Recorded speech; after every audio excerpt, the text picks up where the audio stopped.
nos traz três coisas que, ao lermos, salta logo aos nossos olhos. O apóstolo Paulo, primeiro, ele apresenta o único caminho para a salvação. E ele também nos apresenta a graça de Deus manifestada na obra da cruz. E também ele traz para nós uma nova identidade, olha só, para todos aqueles que creem no nome do Senhor. Isso é algo importante. Em outras palavras, o que ele traz? Ele mostra o que éramos antes de conhecermos a Cristo. E o que nós somos agora.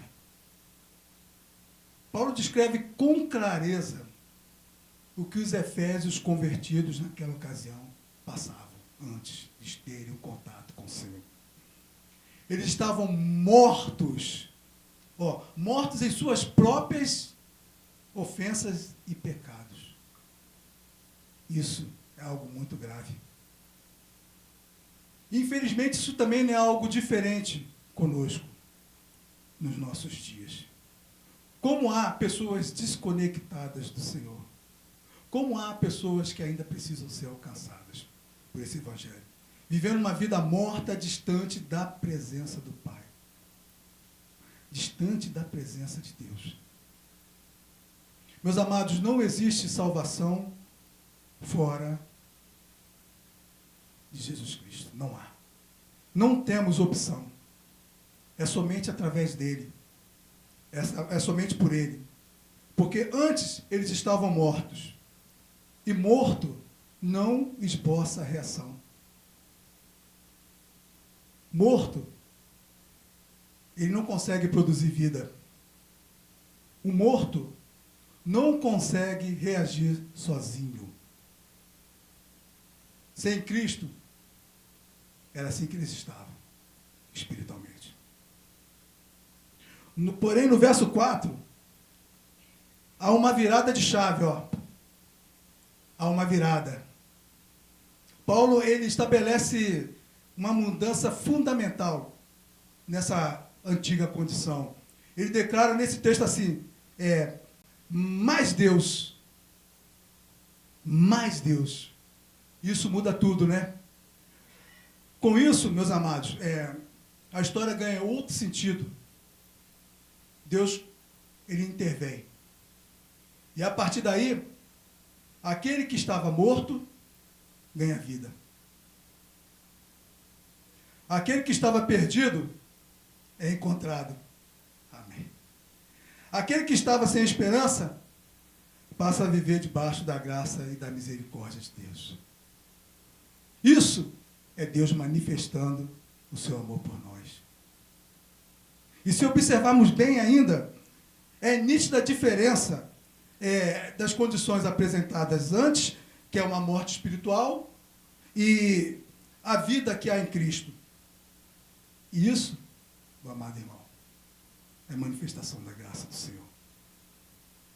A salvação é a salvação que o homem não tem condições nenhuma de conquistar por meios próprios. Trata-se de um presente divino que Deus nos deu. Não há mérito humano nisso, nenhum. Nós temos que retribuir. Tudo que nós fazermos, nós não teremos condições nenhuma de retribuir isso a Deus. Há somente a graça de Deus manifestada. E nos versos 8 e 9, o apóstolo, ele escreve ressaltando que somos salvos pela graça, favor imerecido, mediante a fé em Cristo Jesus. E que isso não vem de nós. É o que? Um dom precioso de Deus. A salvação não é obra feita por mãos humanas. Não há espaço para a glória humana aqui. Meus amados, nós não somos salvos pelas nossas obras. Nós somos feituras de Deus, criados em Cristo para essas boas obras, em que Ele mesmo de antemão fez para que nós andássemos nela. E uma vez alcançado pela essa graça, gravem bem isso, venhamos a viver uma vida que produza frutos que glorifique o nome do Senhor. É isso. Mas a obra da cruz não termina com a salvação individual. Não. A graça de Deus, ela não só transforma o coração do homem, ela também vai muito mais além. Ela restaura relacionamentos, derruba as barreiras e cria um novo povo para Deus.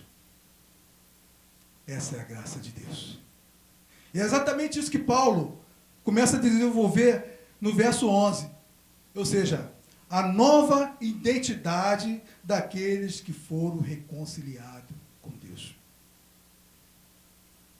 Ele começa já dizendo assim: portanto, lembrai-vos de que outrora vós, gentios na carne, chamado incircuncisão, por aqueles que se titulam circuncisos na carne, por mãos humanas.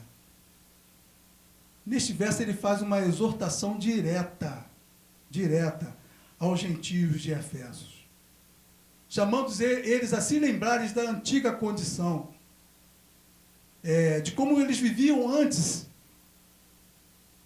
de serem alcançados por essa graça maravilhosa. Da mesma forma, como nós vivíamos antes de sermos alcançados pelo Senhor. Em treva, em escuridão, mais ou menos parecido com esse povo. E esse texto, meus amados, deixa bem claro que naquele tempo havia uma forte separação entre eles. Olha, uma forte separação. O próprio termo gentio já diz isso. Já diz que você sendo gentio, você está fora da aliança. Está fora da promessa. Está fora dos projetos de Deus. Os gentios, naquela ocasião, antes de conhecerem a Cristo. Eram povos não israelitas. Mas só que aí tinha um agravante. Além de gentios, eles eram chamados pejorativamente de incircuncisos. Incircuncisos. Pejorativamente dizendo, falando. Então ali havia uma grande barreira a ser vencida. Mas o apóstolo Paulo, com muita sabedoria e maestria, fez questão de citar também aqui, de mencionar os circuncisos na carne, feito por mãos humanas. Ele está se referindo praticamente a quem? Aos judeus. Ele está dizendo assim, vocês também têm conta. Vocês também têm pecados. Vocês também precisam da graça de Deus. Precisam. A circuncisão, meus amados, antigamente era feita de forma externa. Mas a verdadeira circuncisão é Jesus quem fez. Ela é feita dentro do coração. Ela é interna. Não é algo para mostrar. É algo que vai muito mais além, dentro da sua alma. Quando ele fala que sonda cada coração, é isso. Coração circunciso, apontado, aprainado ao Senhor. É essa. E com isso, ele revela que Deus já apontava para algo simples, dizendo que o ritual exterior não era tão importante. Ele apontava para a verdadeira transformação que acontece no interior do homem. Em outras palavras, o apóstolo convida a eles a olhar para o passado, não com vergonha, mas como testemunho da graça de Deus na vida dele, mostrando que eles também foram alcançados, que eles foram inseridos no corpo de Cristo e por meio de Jesus. Isso nos ensina algo importante. Olha, ninguém se aproxima de Deus por mérito próprio. Só que o problema desses homens daquela época, os gentios que haviam sido alcançados, era muito mais profundo. O problema deles era viver sem Cristo e viver sem esperança no mundo. E no verso 12, o apóstolo ele retrata isso com muita clareza. Ele diz assim: naquele tempo estáveis sem Cristo, separado da comunidade de Israel e estranho à aliança da promessa, não tendo esperança e sem Deus no mundo. Que tristeza! Isso é triste demais. E neste verso, ele escreveu para uma igreja formada praticamente pela maioria de gentios. Maioria de gentios, Efésios. Paulo retrata o profundo estado de alienação e desespero que eles passavam na época. Eles viviam, e quando fala em alienação, meus irmãos, eles falam de vidas separadas de Deus. Vidas desconectadas. Eles viviam afastados da comunidade de Israel, excluídos das alianças, das promessas de Deus. E para mostrar essa gravidade, o apóstolo Paulo ele usa palavras fortes. Olha só, palavras fortes. Ele usa assim: sem Cristo, separados, estranhos às promessas, sem esperança e sem Deus no mundo. Isso significa que eles viviam desconectados de Deus, sem comunhão com o Pai, olha, sem acesso, sem participação nas promessas divinas e sem perspectiva de salvação. Olha, sem perspectiva de salvação. Essa era a condição espiritual daquele povo naquela época que eles viviam. Eles viviam um profundo vazio na alma, ausência de direção e nenhuma esperança externa. E essa continua sendo a realidade de muitos de hoje também nos nossos dias. Muitos hoje vivem dessa mesma forma. Alguns possuem bens, condições de reconhecimento, possuem títulos, possuem uma família, mas sem Deus, de nada isso adianta.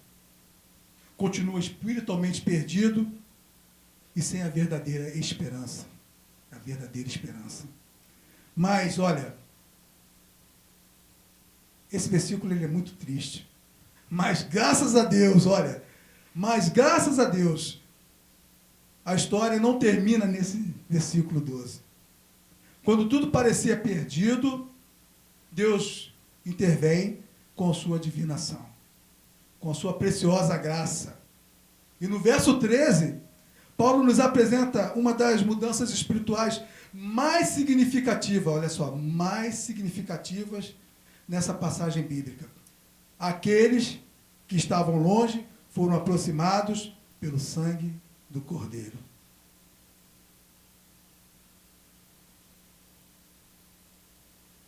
Aqueles que estavam longe foram aproximados pelo sangue de Cristo. E essa mudança aparece logo no início do verso, quando ele declara: mas agora, meus queridos, essas palavras revelam uma intervenção da graça de Deus na história do homem. O que parecia impossível foi transformado pela obra redentora. Aqueles que antes estavam longe foram aproximados, graças a Deus. Os que viviam excluídos foram inseridos no corpo. E tudo isso aconteceu exclusivamente pelo sangue de Jesus. Pelo sangue do Senhor Jesus. E aqui nós aprendemos que Jesus não só reconciliou o homem a Deus, ele também derrubou barreiras que separavam povos, uniu aquele que viviam espiritualmente separados e os trouxe para perto, olha, para perto de Deus, por meio da sua graça salvadora. Amados, vejam quantas mudanças foram feitas aqui. Os que estavam distantes foram aproximados. Os que estavam excluídos passaram a ter comunhão. Os que estavam isolados foram inseridos na família de Deus. Isso é graça de Deus. E os que estavam condenados foram reconciliados por meio de Cristo Jesus. Aleluia. E como isso aconteceu? E como povos separados por tantas hostilidades puderam se tornar um só povo? A resposta está no verso 14. Me acompanhe, vamos lá. Porque ele é a nossa paz. Cristo não apenas trouxe paz, ele é a nossa paz, ele próprio se fez paz. Ele se tornou a paz. O versículo diz assim: porque ele é a nossa paz, o qual de ambos fez um, e tendo derribado a parede da separação que estava no meio, a inimizade. Meu Deus. Tremendo, né? O apóstolo Paulo, com toda a confiança, ele fala assim, que o próprio Cristo é a nossa paz. E essa paz não é uma paz qualquer. É uma paz que não se limita somente à ausência de conflitos. Essa paz transcende o nosso entendimento. É a paz que reconcilia o homem com Deus. Essa paz restaura relacionamentos, que é importante. Esta paz, ela restaura aquilo que o pecado nos tirou. Essa é a paz de Cristo. E havia ali uma grande hostilidade entre os gentios e os judeus. Existiam barreiras de separação entre eles. Barreiras sociais, barreiras religiosas e também espirituais. A inimizade era real. Havia uma inimizade real ali. E essas barreiras eram impossíveis de serem removidas pelo esforço humano. Eles não queriam isso. Porém, Cristo, através da sua morte e ressurreição, derrubou de vez a parede da separação e estabeleceu uma nova aliança.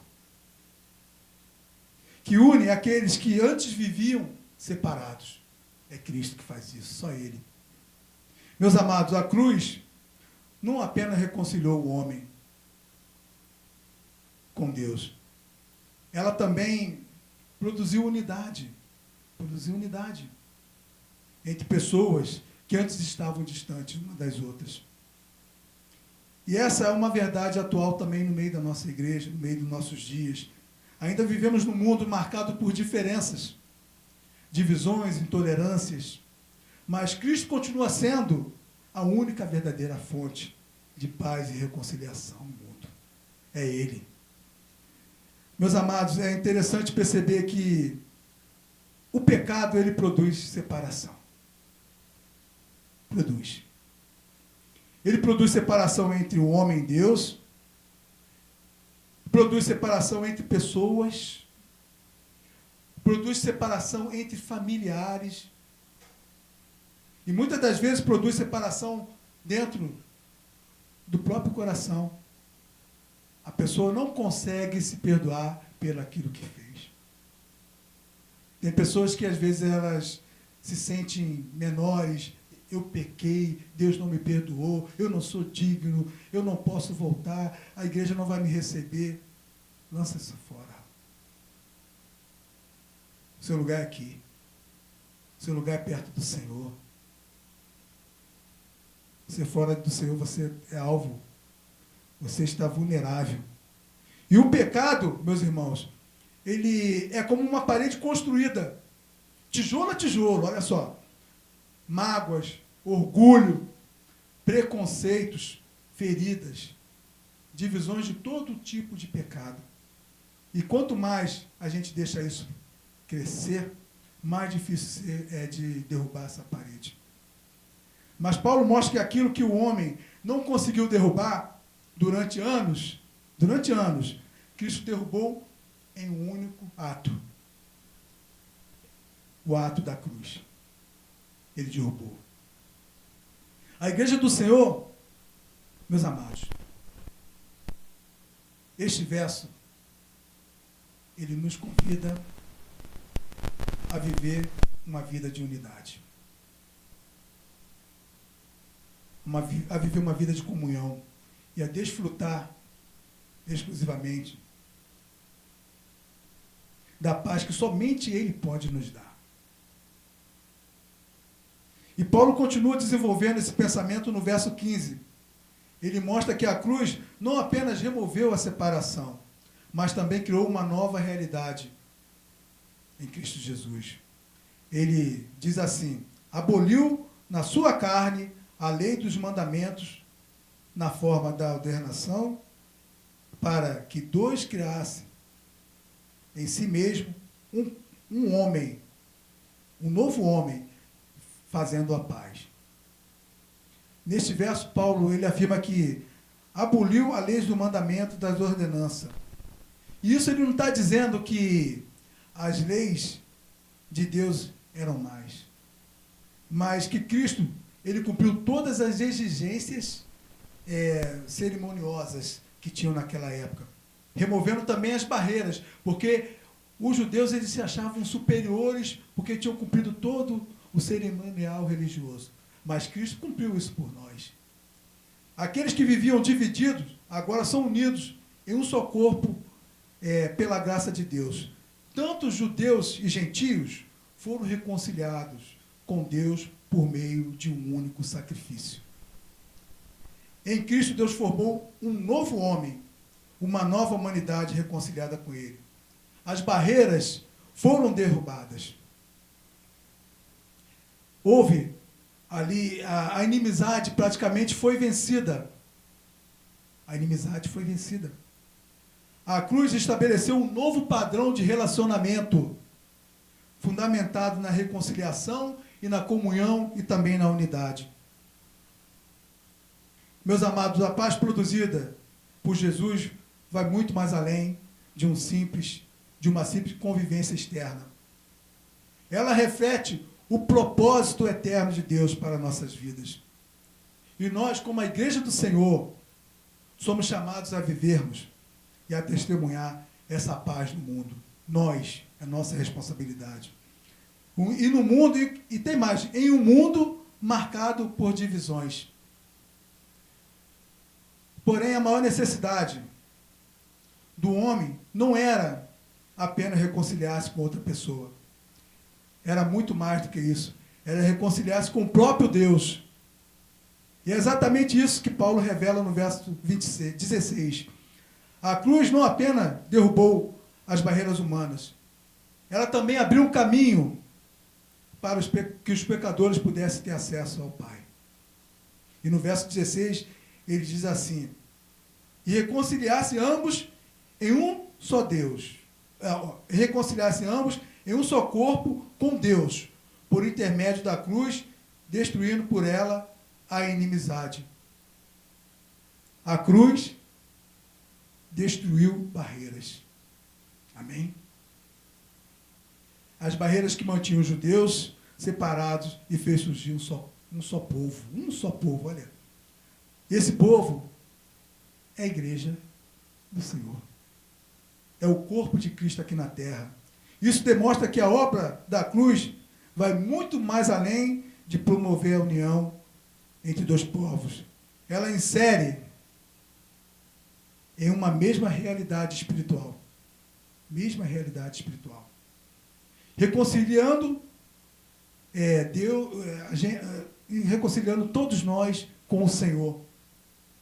Onde antes havia divisões e inimizade, agora há reconciliação por meio do amor e do sacrifício de Jesus. E Paulo revela que a cruz não é apenas um símbolo de salvação pessoal. Ela também é um símbolo de restauração. Sim, é um símbolo de restauração. Cristo restaura o homem em sua comunhão com Deus, restaura o homem consigo mesmo e também com o próximo. A vida cristã é uma vida, olha, como foi falado aqui, como o nosso querido pastor fala, é uma vida cruciforme. Uma vida marcada pela cruz. Reconciliação com Deus e reconciliação com os irmãos. Meus amados, a obra redentora da cruz de Jesus produz cura espiritual. Produz reconciliação. Ela produz unidade. Aqueles que antes viviam separados, agora são chamados a fazer parte de uma só família. Olha, nós fazemos parte de uma só família. É por isso que nós nos relacionamos e falamos um para com os outros, somos irmãos em Cristo. Olha, coisa boa. fazemos parte de uma só família, debaixo da paternidade de quem? De Deus, o nosso Pai. Porque quem foi alcançado pela graça não pode continuar levantando muros que Cristo já derrubou. Não pode. Amados, a obra de Cristo não se limitou a destruir a inimizade e reconciliar o homem com Deus.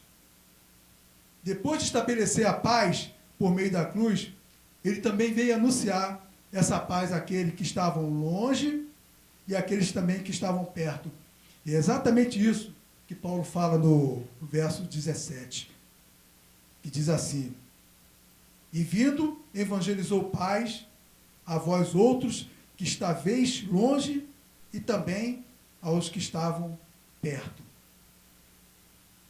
Esse texto nos ensina que Jesus não apenas realizou paz, ele também anunciou essa paz.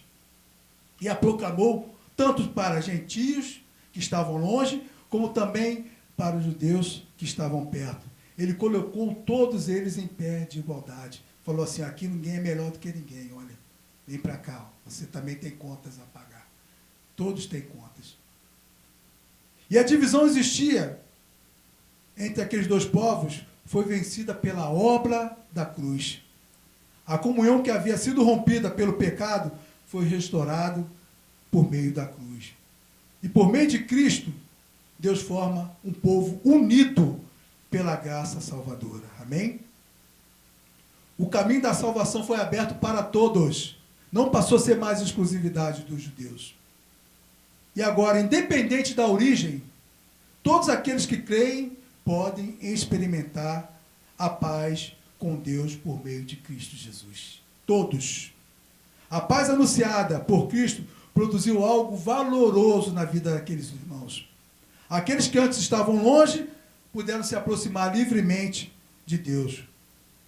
O acesso que o pecado havia interrompido foi restaurado pela obra da cruz. E Paulo revela essa verdade no verso 18. Vamos lá? Porque por ele ambos temos o acesso ao Pai em um Espírito. O plano da salvação, por meio de Cristo, foi ampliado a todas as nações. Ou seja, Deus, pela sua infinita graça e misericórdia, intervém a favor daqueles que estavam fora do plano da salvação e das suas promessas. Isso é a graça de Deus. Em Jesus todos, tanto gentios e judeus, agora compartilham do mesmo privilégio, o acesso à presença do Pai. Todos têm acesso à presença do Pai. Meus amados, não é apenas uma unidade entre dois povos diferentes. Há também uma unidade espiritual planejada por Deus. E vai muito mais além das diferenças éticas, culturais e humanas. Essa unidade não é algo teórico, não. Ela é uma realidade na vida de todos aqueles que foram alcançados pela graça de Deus. E uma vez, e mais uma vez eu digo, foi por Ele, não por nós.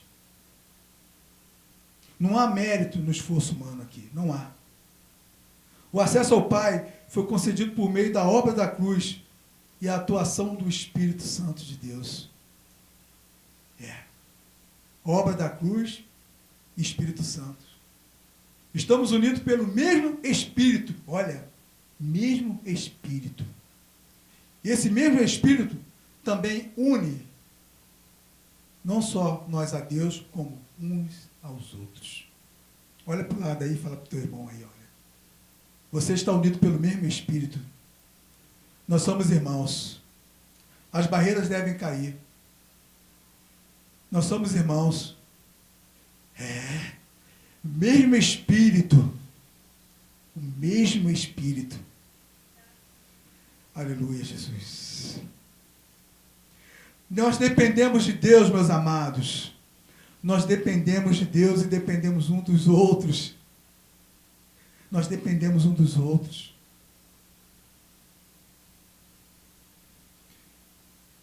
Olha, as nossas diferenças não devem interferir na nossa comunhão. Nem tanto com o Pai, nem tanto um com os outros. Nós estamos unidos pelo mesmo Espírito. Nós estamos unidos pelo mesmo Espírito. E Deus, Ele tem trazido essa mensagem, ela cortou em mim, porque quando eu li eu chorava, porque eu acho que eu preciso melhorar muito. Porque a gente às vezes cria barreiras que não deveriam ter. Criamos coisas na nossa cabeça que vão crescendo, daqui a pouco nós estamos nos afastando de Deus e também do nosso irmão. Ele nos chamou para vivermos em unidade. E coube a Deus eu trazer essa palavra hoje sobre unidade, fechando esse mês. Tanto que nós ouvimos desse mês em diante, do começo dele até hoje, falando sobre unidade, sobre perdão, sobre comunhão, sobre tolerância, sobre suportar. Isso é Deus agindo no nosso meio. E mesmo havendo diversidade, nós somos chamados a permanecermos unidos. Porque a nossa comunhão, olha, a nossa comunhão não está fundamentada em nós mesmos, mas sim em estarmos na presença de Deus. Olha, na presença de Deus. Longe de Deus, morte espiritual e relacionamentos quebrados. Próximo de Deus, a vida abundante e relacionamentos restaurados.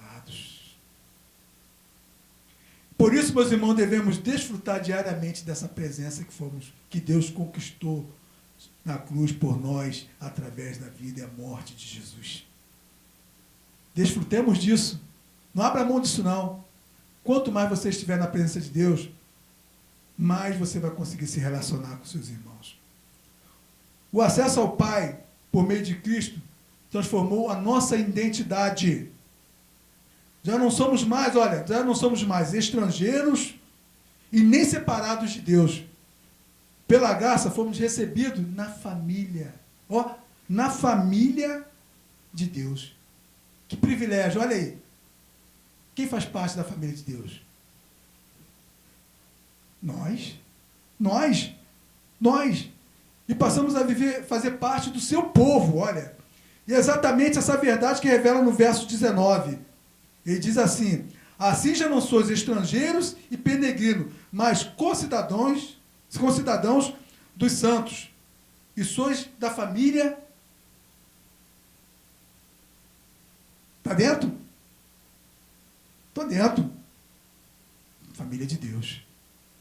Aqueles que antes eram estrangeiros e peregrinos já não são mais, agora são concidadãos dos santos, membros da família de Deus. Que verdade maravilhosa isso, hein? Que verdade. Paulo apresenta um grande contraste entre a antiga e a nova condição.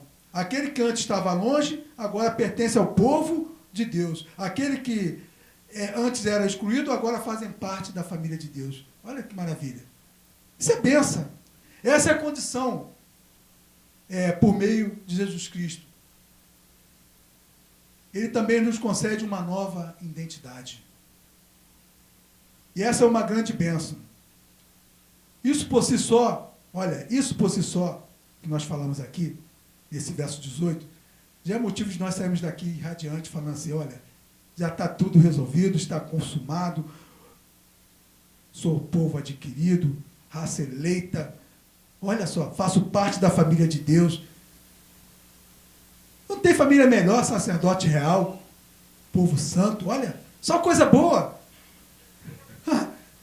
A graça de Deus, olha, a graça de Deus não apenas transforma a vida, ela também muda a nossa identidade. Né? E fazer parte da família de Deus, meus amados, não significa apenas pertencer a um povo espiritual. Significa também ser edificado em um fundamento sólido, capaz de sustentar a nossa fé e a nossa caminhada cristã, fundamento sólido. E Paulo agora nos mostra esse fundamento firmado em Cristo. Lá no verso 20 ele diz assim, edificado sobre um fundamento dos apóstolos e dos profetas, sendo mesmo Cristo a pedra angular. O apóstolo Paulo, ele apresenta a igreja como um grande edifício. Um grande edifício. Não construído por mãos humanas, mas edificado pelo próprio Deus. E assim como um edifício, ele precisa ser construído por uma base. Todo edifício, ele é construído e tem dentro do fundamento uma base, é o alicerce.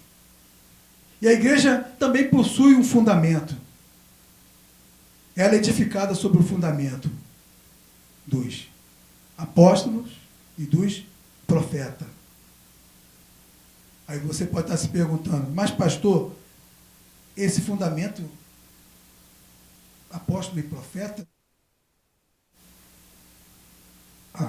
não é Cristo? Eu digo, realmente é Cristo. Mas esse fundamento, os apóstolos, meus amados, e os profetas, eles foram instrumentos de Deus, usados para propagar as obras do Pai. Os apóstolos, ele tinham a responsabilidade de anunciar o Evangelho. E os profetas, anunciar a verdade para o povo de Deus. E nós aqui nessa igreja, por algo tão especial, divino e revelador, estamos dentro do contexto. Apóstolo, graça, profeta, verdade. Graça e verdade. Olha que maravilha. Estamos no caminho certo. Graça e verdade. Mas só que o apóstolo Paulo, ele faz a questão de acrescentar algo a mais. Ele diz assim, graça e verdade é o suficiente? Falta algo. Falta a pedra angular. É a pedra que alinha tudo. É a pedra que sustenta. É a pedra que dá a direção para a construção. Tirando essa pedra, que é Jesus Cristo, a construção cai. E essa era a condição de quem? Dos judeus. Graça. Estavam tentando, e verdade. Mas se não tiver Cristo, a condição cai. Deixa a pedra angular aí, ó. Não tira ela, não. Essa pedra que te sustenta. Essa pedra que te dá direção. Essa pedra que você está sendo edificado. Amém? E na antiguidade, como falei, a pedra angular era a pedra que determinava o alinhamento e a sustentação. E a igreja, meus amados, ela não é uma construção estática. Ela construiu, acabou. Não é assim. Ela continua em evolução e em crescimento. Ela é um edifício vivo e continua sendo ajustado e edificado pelo próprio Senhor. E no verso 21, podemos ver isso nitidamente. Diz assim, no qual todo edifício bem ajustado cresce para santuário dedicado ao Senhor. Neste verso, Paulo continua a imagem da igreja como um grande edifício espiritual. Ele não para. E a expressão utilizada, ele diz assim, bem ajustado. Quando ele diz assim, bem ajustado, ele transmite a ideia de união. Bem ajustado. Unidade. Harmonia e alinhamento espiritual. Eu quero dar um recado para você aqui, nessa manhã. Cada parte dessa construção, ela é importante e possui a sua função dentro do corpo de Cristo. Fala para o teu irmão aí, ó. Você é importante nessa construção. Vamos ser ajustados, vamos ser alinhados, vamos crescer juntos, vamos caminhar juntos, vamos buscar juntos, vamos sofrer juntos, vamos sorrir juntos. Isso é a igreja do Senhor, meus amados. Isso é a igreja. E por uma grande coincidência, nesse mês da unidade, foi o mês no qual a maioria de nós e alguns aqui passaram por grandes dificuldades. Sabe por que isso aconteceu? É porque a nossa unidade está sendo provada. A unidade tem a dificuldade, as lutas, ela tem duas funções. Ou ela nos une ou nos separa. E neste caso, ela vai nos unir. Ela está nos unindo, sim, porque nós estamos mais unidos. As arenas, as fogueiras, os leões, não foram capazes de parar a igreja. Não vai ser essa dificuldade que vai acabar conosco, não. Estamos firmes na rocha. Nosso fundamento, a nossa pedra angular está no lugar. Nós temos direção, nós temos sustentação. Alinhamento, isso. Sabemos para onde irmos.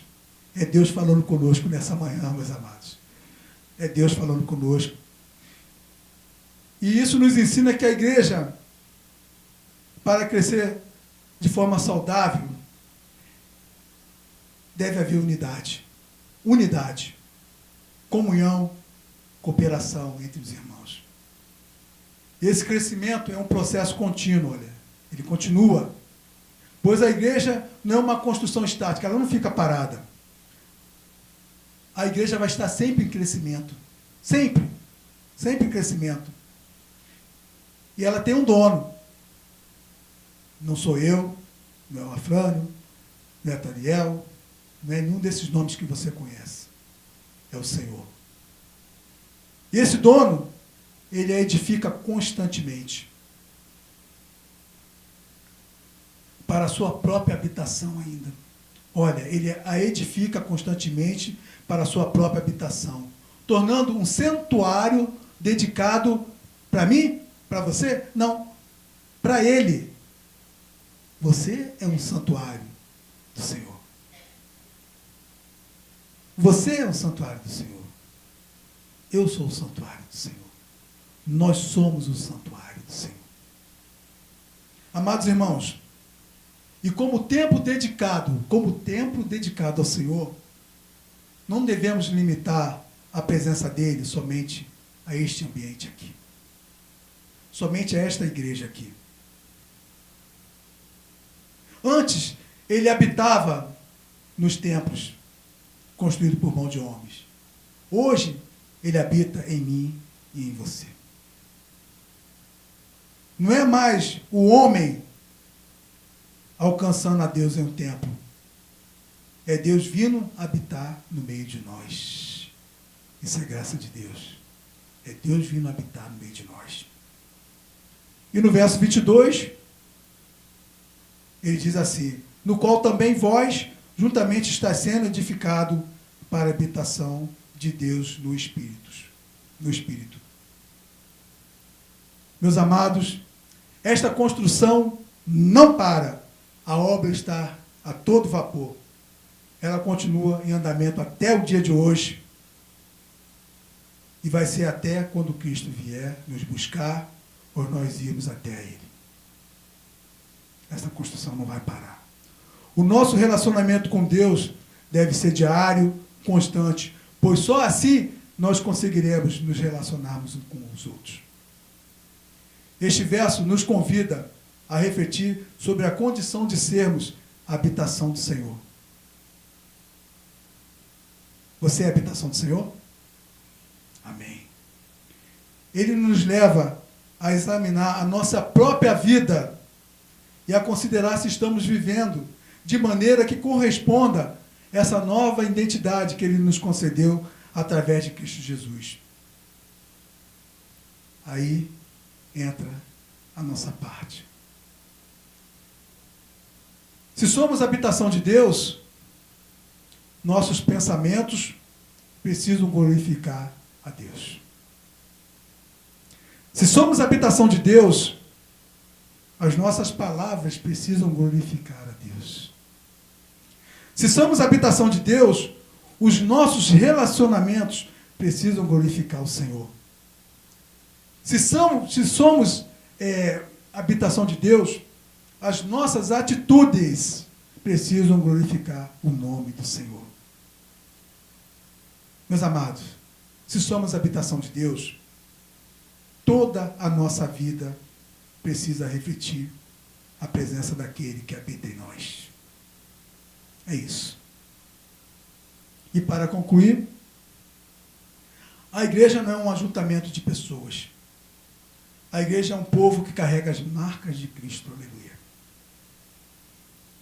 E quando nós olhamos para toda essa passagem bíblica, podemos perceber que Deus já havia estabelecido esse plano de formar em si um só povo. Lá em Abraão ele já falava isso, que todas as famílias da terra seriam abençoadas e que ele habitaria no meio de nós. Em Cristo, judeus e gentios são reunidos em um só corpo para a glória deles. Aqueles que estavam longe foram aproximados pela graça. Aleluia. Aqueles que viviam sem Cristo, sem esperança e sem Deus no mundo, foram reconciliados, transformados e passaram a habitar na presença de Deus. E esta é a obra da cruz. Ela aproxima o que estava longe, reconcilia quem estava perdido, derruba as barreiras da inimizade e forma uma família para Deus. E todos aqueles que se aproximam deles jamais permanecem o mesmo. Jamais. Jamais. Portanto, meus amados, vivamos como concidadãos do reino, membro da família de Deus e habitação do Espírito Santo, para que o mundo veja em nós a obra transformadora de Cristo Jesus. Amém, amém, amém, amém. Amém. Antes de orar, eu queria fazer um convite simples. Se realmente essa palavra tocou no seu coração, de uma forma ou de outra,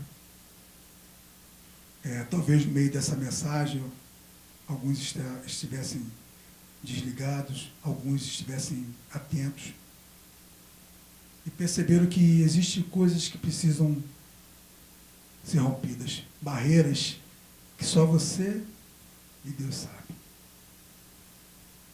Às vezes existem barreiras, feridas que precisam ser fechadas. Se essa palavra tocou em você, fique de pé, vamos orar juntos.